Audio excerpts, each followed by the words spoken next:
We've talked about economic slowdown, we've talked about wars. Both inflict pain. But do you know what can be worse? A pandemic. Our generation has seen it firsthand. The Wuhan virus pandemic. The whole world was hit. More than 770 million people were infected, 6.9 million of them died. It was horrible. Turns out it was just a trailer. The next one will be much worse, and it is coming. I know it sounds ominous, but I'm not the one saying this. Experts are. They say the next big pandemic is coming. It will be caused by what they call Disease X. And no, Elon Musk has nothing to do with this. The name Disease X was adopted by the World Health Organization back in 2018. The name is hypothetical. It stands for a disease caused by an unknown microbe, like the variable X. It could be anything. A flu, the Wuhan virus, or a souped-up ancient killer making a comeback like typhoid or tuberculosis. It could spill over from one species to another, go to humans from a pig, a bat, a chicken, or even a hamster. It could come out of a fur farm in the UK or a pig farm in Mexico. It could be birthed in a disturbed forest or a weapons lab in Algeria. It may arrive decades later or tomorrow. And that's some high-stakes confusion. Every few weeks, they come up with a new report on this disease X. It makes dire predictions. But honestly, it offers nothing concrete. It's infuriating. If they don't know anything for sure, why bother at all? All they can say with some certainty is this: another pandemic is inevitable. With worsening climate change and denser human and animal populations, Disease X is coming. Many experts have said this. The latest one is Dame Kate Bingham. She chaired the UK's vaccine task force. She says the next pandemic could be 20 times deadlier than the one caused by Wuhan virus. It could take 50 million lives.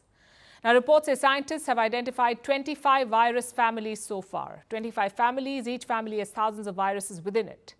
But there are still millions of others yet to be discovered. So fear of the unknown persists.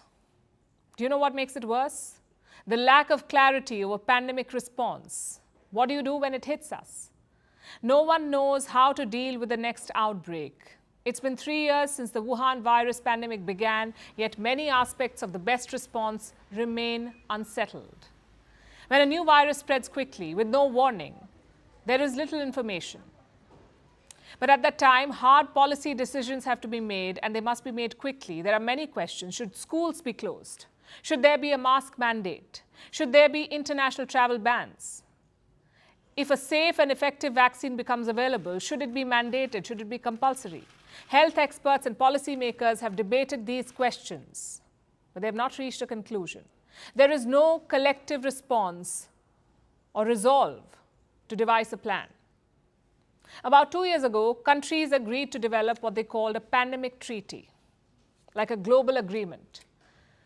A treaty that would list the ideal response to future diseases, to help with preparation and prevention. That was the plan.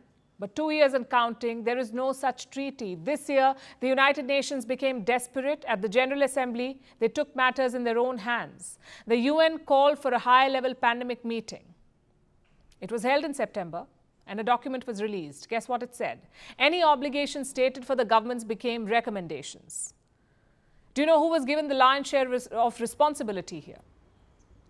The World Health Organization, the one that dragged its feet and praised China in the last pandemic. They are in charge again. And all of this offers little hope.